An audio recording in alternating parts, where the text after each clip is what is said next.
This is a good example of a future value using periodic cash flow.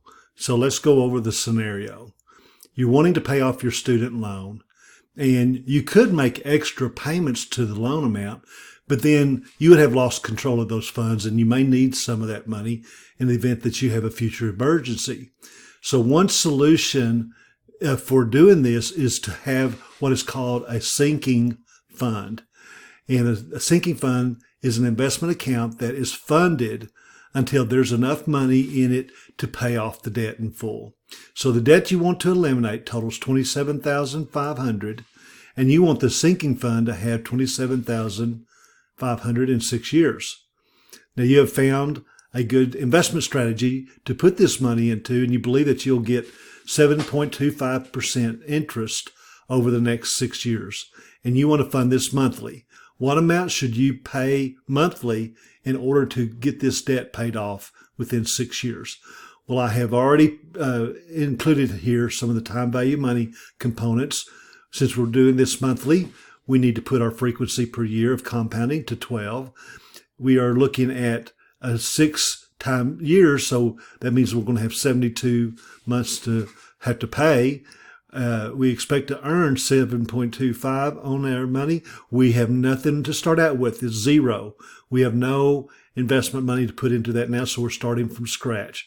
Our payment is what we're looking for, and our future value is $27,500.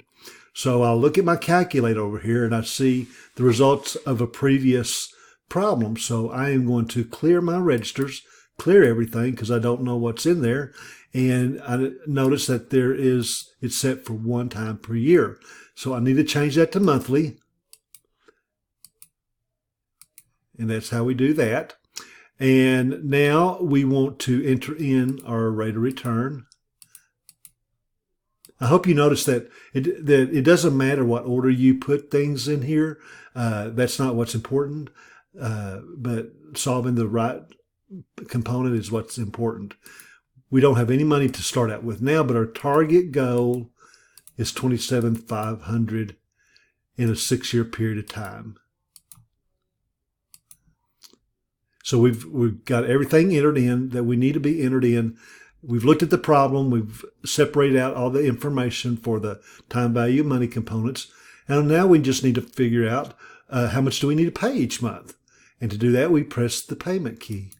And so this says we need to have $306.01 a month going into this sinking fund for 6 years to pay off this $27,500 debt.